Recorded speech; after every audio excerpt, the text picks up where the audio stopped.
come here just a little bit closer and just hear me out for a second.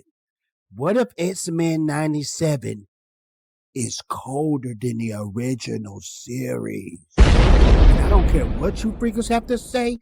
Come here and debate me if you have to. It's going down.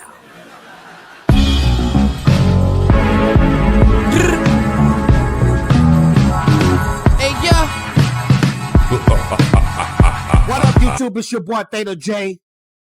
Back like I left something, and I'm glad you're here. Yes, I'm glad you're here. And this is the X-Men 97, Episode 1 and Episode 2 spoilers review for you. Bars, ladies and gentlemen.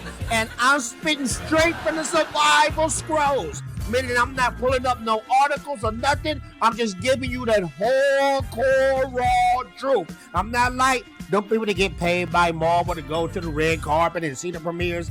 Freak all that. Even if I had the chance, I'm gonna still keep it real.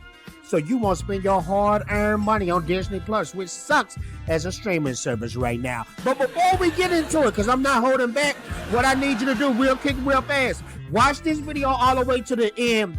All the way from the beginning to the end. It helps me out in the algorithm. Also, what I need you to do is like, I need you to subscribe, and I need you to hit that notification bell. Because when you hit that notification bell, it makes your boy Theta J feel oh so good and oh so swell. Yeah, I appreciate that. Now, episode 1. It starts quick. Everything just started flying. You know, we start out with a young mutant named Roberto.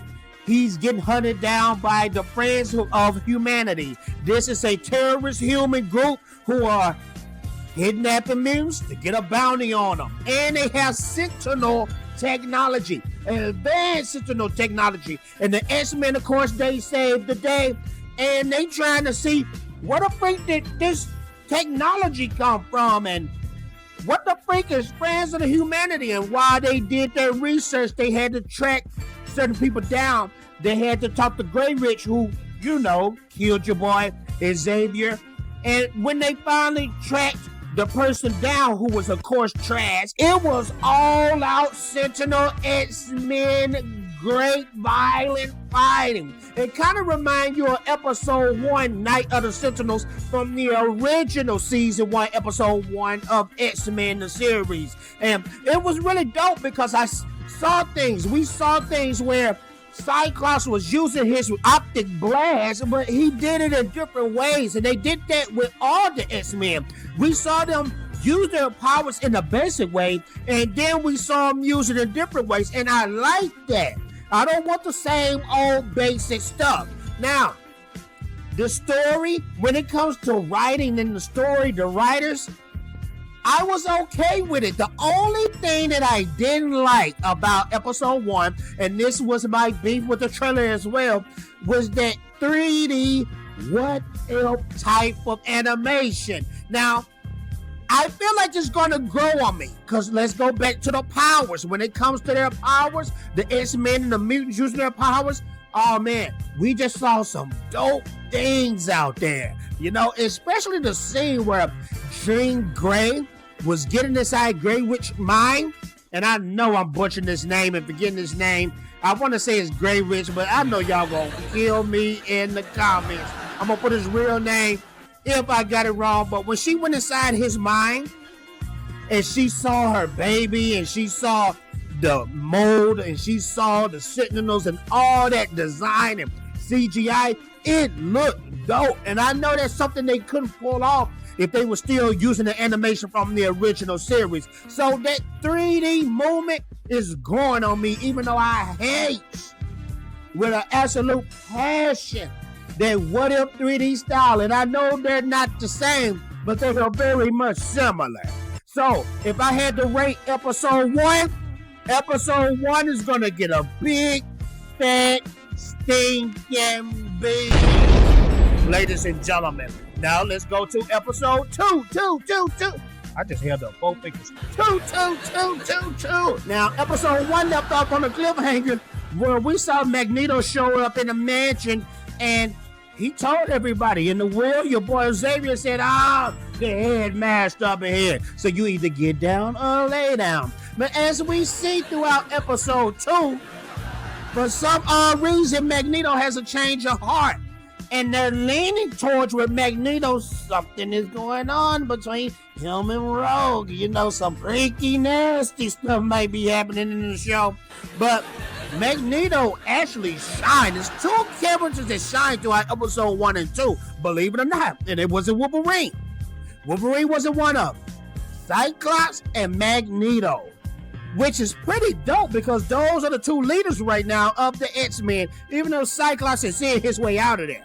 But in episode 2, pretty much, Magneto is trying to prove himself to humanity, and he's trying to prove himself to the X-Men. I guess Xavier, giving him that leadership role, giving him the X-Men, giving him the mansion, has gave him a change of thought. Now, that's one of my beefs because Magneto is a hardcore terrorist killer when it comes to humans and his hatred for them. He's a bigot. You too. I'm using that in context because I know how you is. So I just thought the fans' change with him was kind of weird, but throughout episode 2, I could rock with it. So he had to talk to the nations, the leaders of the nations of the world, and they put him on trial, you know, and he willingly put himself on trial. And that's when, again, these Friends of Humanity terrorist groups was out for his head. I mean, they got to the point they invaded the nations, the leaders of the nations council, whatever you want to call it, where they was holding court on Magneto. Kind of remind you of a certain day that happened in January, matter of fact. And I don't know if they were trying to go with that plot. But Magneto, he fought for the human race on that. He showed and earned their respect.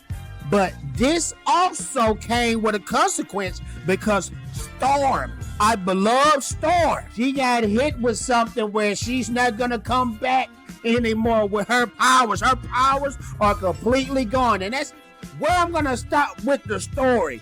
I want to focus on the voice acting. You can pretty much tell who's the newcomers in the show and who's the old people. But even the old actors, like your Wolverines, they sound the same, but you can tell that twang in their voice and in their throat. You can tell that old age has kind of changed up their voices a little bit. And it's okay. It's not that noticeable, but you can tell. I love these episode 1 and episode 2. When it comes to the fights are violent, man. There's one scene in there where in episode 1, they was flying in the X-Men jet, and all of a sudden, a Sentinel just ripped the whole jet in half, man. There was another scene with Cyclops where he was fighting this executioner guy who was trying to take out Magneto, and that guy beat Cyclops to a pulp. I'm talking about to the fact his visor came off. So this is what I'm hoping and I'm praying.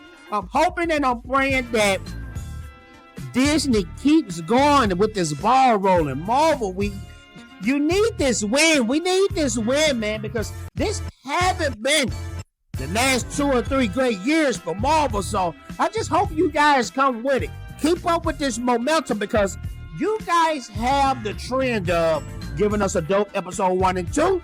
Then the rest is filler and trash. And then the last 2 episodes are dope. I don't want that. Give us great writing all the way through, and we'll keep throwing our money at you. Bars. You guys let me know what you think about X-Men 97. Do you think it's completely hot boo-boo, hot doo-doo, hot trash? Or do you think this has potential and could be ranked among the greats? You guys let me know. Also, make sure to like, make sure to subscribe, make sure to hit that notification bell. Because when you hit that bell, it makes your boy Peter J feel oh so good and oh so swell. Yeah. Also, join that Patreon, join that memberships. It's in the description below. Thank you so much to my Patreons and members. It means so much. And even if you can't do that, ladies and gentlemen, because I'm not going to make no money for this video, give your boy a super donation, a super comment in the comments below. I appreciate that greatly. And I'm out of here, ladies and gentlemen.